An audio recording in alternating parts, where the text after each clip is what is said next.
नमस्कार दोस्तों, study hub में आप सभी का स्वागत है। आज हम एक नए टॉपिक के साथ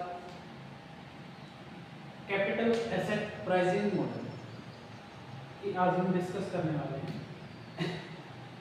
जो कैपिटल एसेट प्राइसिंग मॉडल 1907 में by William Sharpe, John Lintner and John Mossin द्वारा दिया गया है। जो कैपिटल एसेट प्राइसिंग मॉडल हमें क्या बताता है? एक्सपेक्टेड रेट ऑफ रिटर्न के बारे में बताता है। Capital asset pricing model, required rate of return कि हमें किसी भी सिक्योरिटी में इन्वेस्ट करने से पहले हमें एक्सपेक्टेड रेट ऑफ रिटर्न कितना मिलना चाहिए, वो उसके बारे में बताता है कैपिटल एसेट प्राइसिंग मॉडल। ठीक है, capital asset pricing model provide a framework to determine the required rate of return. क्या प्रोवाइड कराता है? रिक्वायर्ड रेट ऑफ रिटर्न कि हमें किसी भी रिस्की सिक्योरिटी में इन्वेस्ट करते हैं तो हमें कितना रिक्वायर्ड, कितना हमें रिटर्न मिलना चाहिए। ठीक है, consider its risk related to the market. और क्या करता है? और ये रिस्क को कंसीडर करता है कि इतने रिस्क में इसको इतना रिक्वायर्ड रेट ऑफ रिटर्न मिलना चाहिए। इसमें क्या है, जैसे कि बीटा है, इसमें फॉर्मूला में बीटा लिया गया है। बीटा में क्या होता है, इसके अंदर हम ओनली सिस्टमैटिक रिस्क को ही कंसीडर्ड करेंगे और अनसिस्टमैटिक रिस्क को अवॉइड करते हैं। ऐसा क्यों? क्योंकि जो हमारा बीटा के अंदर ओनली सिस्टमैटिक, जो बीटा है हमारा, इसके अंदर क्या होता है? सिस्टमैटिक रिस्क होता है। जो अनसिस्टमैटिक रिस्क होता है इसके अंदर वो नहीं लिया जाता, अवॉइड किया जाता है। वो क्यों किया जाता है? क्योंकि अनसिस्टमैटिक रिस्क क्या होता है कि जो इन्वेस्टर होता है वो क्या है, अनसिस्टमैटिक रिस्क को कंट्रोल कर सकता है। वो क्या है कि जो अपनी इन्वेस्टमेंट है उसको क्या डाइवर्सिफाई कर सकता है। डाइवर्सिफाई करके वो क्या कर सकता है, रिस्क को रिड्यूस कर सकता है। डाइवर्सिफाई का मतलब कि जो आपकी जो इन्वेस्टमेंट है किसी एक सिंगल पर्टिकुलर स्टॉक्स में इन्वेस्ट न करके एक डिफरेंट स्टॉक में इन्वेस्टमेंट की जाए, वो उसको बोलते हैं डाइवर्सिफिकेशन। कि अपनी जो इन्वेस्टमेंट है उसको डिफरेंट कैटेगरीज की जो स्टॉक्स हैं वह सिक्योरिटीज हैं उसके अंदर इन्वेस्ट करना। तो उससे क्या है, हम जो अनसिस्टमैटिक रिस्क है उसको हम डाइवर्सिफाई कर सकते, उसको रिड्यूस कर सकते हैं। लेकिन जो सिस्टमैटिक रिस्क होता है वो क्या है, अनकंट्रोलेबल होता है। क्या है, वो उस पर किसी प्रकार का कंट्रोल नहीं होता इन्वेस्टर्स का। जैसे कि इन्फ्लेशन हो गया या बाढ़ वगैरह आने से या कोई डिजास्टर हो गए, उससे क्या है मार्केट पे जो इफेक्ट पड़ता है वो क्या है, वो इन्वेस्टर्स के कंट्रोल में नहीं होता। तो तभी इसके अंदर हम सिस्टमैटिक रिस्क लेते हैं।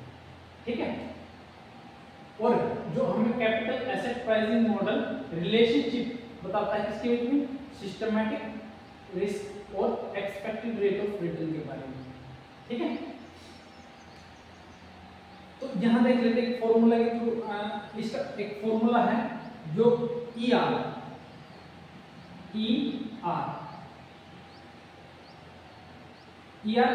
एक्सपेक्टेड रेट ऑफ रिटर्न निकालने का फॉर्मूला है हमारा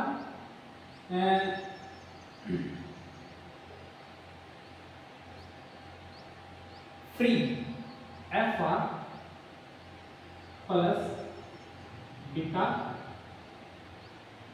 RM माइनस RF। ठीक है, जो हमारा FR है, FR का मतलब होता है free risk return. Free risk of return का मतलब क्या होता है कि कोई भी इन्वेस्टमेंट करने से पहले एक इन्वेस्टर क्या सोचता है कि उसकी जो कैपिटल है वो क्या है, एक रिस्कलेस सिक्योरिटी में इन्वेस्ट हो, ताकि उसको ज्यादा रिस्क बियर न करना पड़े, कम रिस्क पे उसको एटलीस्ट थोड़ा बहुत रिटर्न मिल जाए। वो क्या करता है, फर्स्ट प्रेफर करता है बैंक एफडी। बैंक एफडी क्या है, हमारी रिस्क फ्री इन्वेस्टमेंट होती है। इसके अंदर हमें जीरो रिस्क पे एटलीस्ट, ये एग्जैक्ट परसेंटेज वगैरह मैंने वैसे ही दी, एटलीस्ट 4% रिटर्न तो मिल जाता है। तो इसको बोलते हैं risk free return. Zero risk पे 4% का रिटर्न। तो जैसे कि सेविंग पे भी हमें थोड़ा बहुत कुछ परसेंट रिटर्न मिल जाता है, एफडी पे मिल जाता है, ठीक है। तो ये था हमारा रिस्क फ्री रिटर्न। और हमारा बीटा होता है वो मैंने अभी बताया था, बीटा होता हमारा रिस्क, सिस्टमैटिक रिस्क।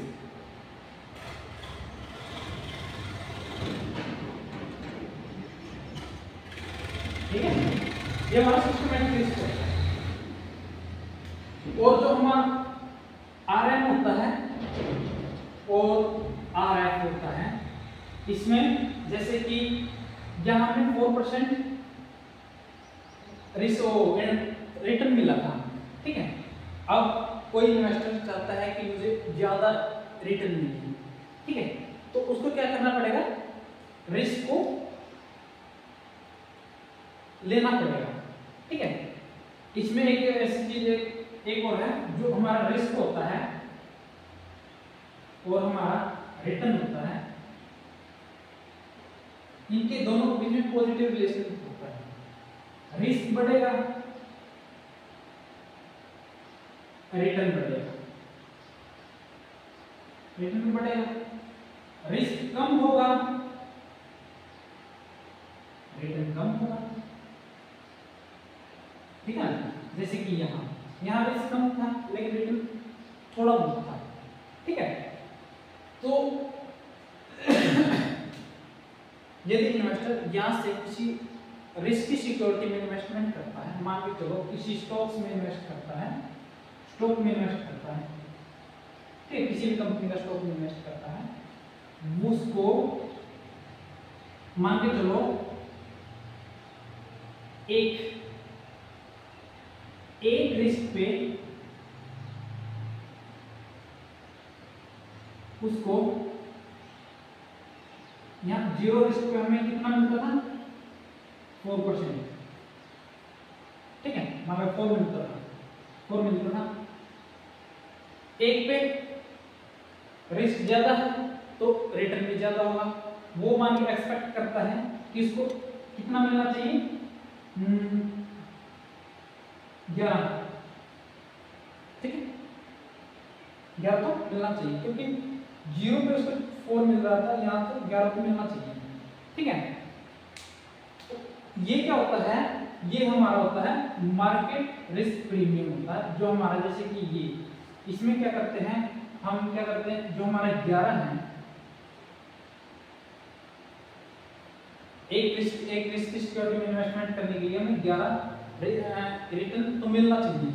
उसमें से हम क्या करते हैं,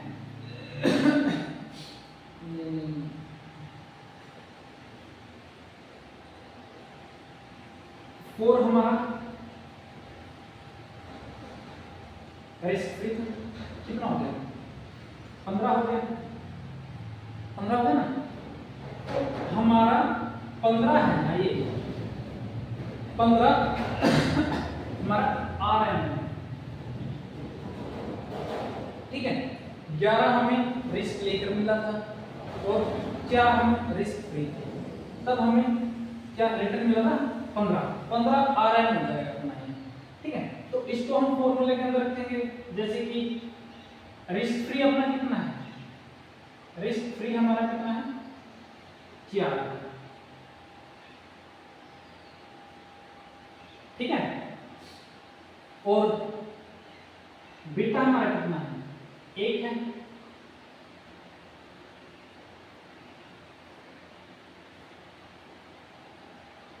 चलो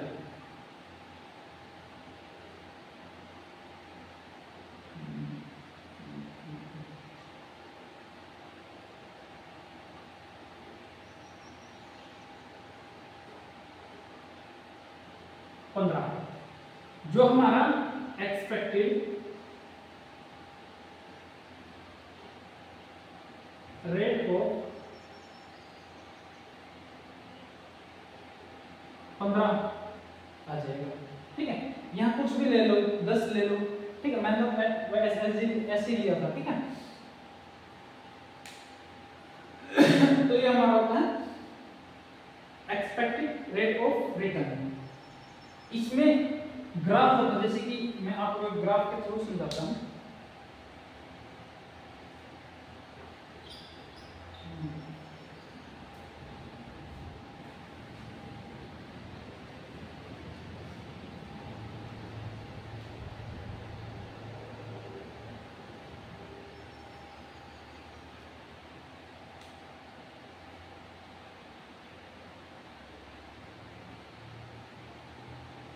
ये होगा हमारा बीटा,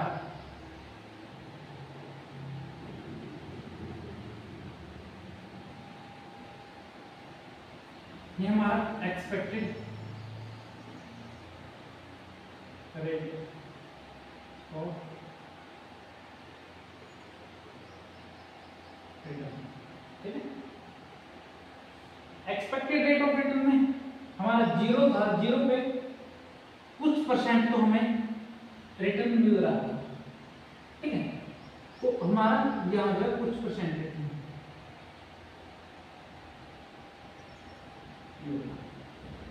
ठीक है।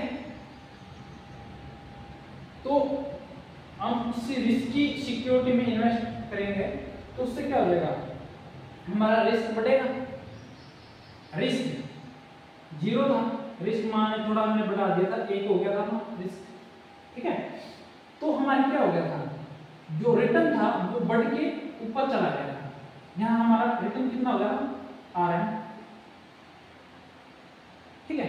हमारा रिटर्न कितना हो गया 15 हो गया था, एक्सपेक्टेड रिटर्न कितना हो गया 15। तो ये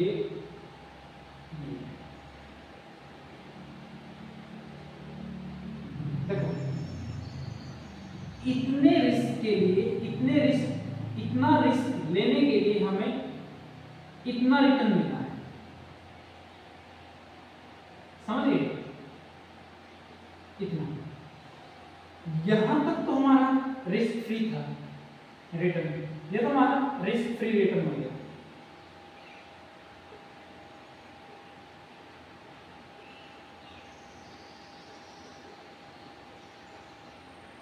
और ये हमारा जो हमने रिस्क लिया था वो रिटर्न हो गया, समझ गए। तो ये था कैपिटल एसेट प्राइसिंग मॉडल। इसका यूज हम एक्सपेक्टेड रेट ऑफ रिटर्न निकालने के लिए करते हैं, ठीक है। कोई भी हम मार्केट में कहीं पर भी इन्वेस्ट करते हैं तो रिस्क बियर करते हैं, उसके बदले में हमें कुछ न कुछ रिटर्न मिलना जरूरी है, ठीक है। तो उसको कैलकुलेट करने के लिए हम कैपिटल एसेट प्राइसिंग मॉडल का यूज करते हैं, ठीक है। इसका फॉर्मूला होता है, ये हमारा होता है फ्री रिस्क ऑफ रिटर्न। ये हमारा बीटा होता है, बीटा के अंदर हम सिस्टमैटिक रिस्क लेते हैं, वो मैंने ऑलरेडी आपको बता दिया, सिस्टमैटिक रिस्क में लेते हैं, ठीक है। और ये होता है हमारा ये हमारे कैपिटल रिस्क प्रीमियम होता है, इसको होता है कैपिटल रिस्क प्रीमियम, इसको कैपिटल रिस्क प्रीमियम। इसमें कैपिटल रिस्क प्रीमियम 11 आया था कि हमें एक रिस्क पे हमें 11 मिलना चाहिए, वो हमारा कैपिटल रिस्क प्रीमियम हो जाएगा। और बीटा के साथ में काउंट कर लेंगे ना, इसको इतने को हम बोलते हैं सिक्योरिटी